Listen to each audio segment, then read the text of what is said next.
Uy, what's up? Go fam. Okay. So tapos na tayo ng harvest. Land prep na tayo. Testing nga natin. Kasi usually matigas to pag ganito eh. So testing tayo. Shout out sa'yo, Mang Danny. Ayan oh. So tignan natin kung gaano kalalim.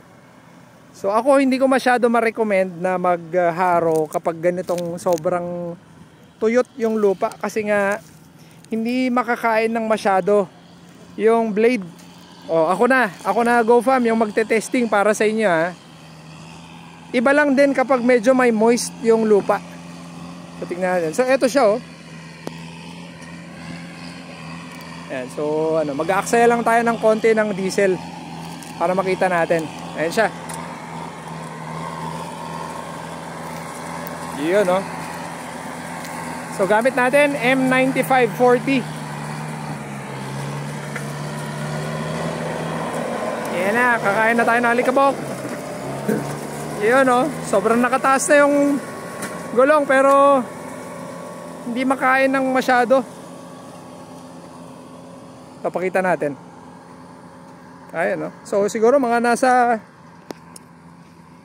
3 inches yung lalim, di masyadong mabungkal. Hindi pa maganda. Pero for the sake of experiment, yan gagawin lang natin ngayon. Tsaka okay na rin para sa amin kasi alam yan, para maihalo na ng mabuti yung ano, yung mga organic matter natin. Tsaka yung mga waste. Yung mga naiwan. Ito, kung matatandaan nyo, dito tayo nagtanim nung 8282S, yung ating demo. Ayan na siya. O isa pa ulit, pakita natin ulit. Isang beses. Kakain ulit tayo na alikabok. Libre pulbos.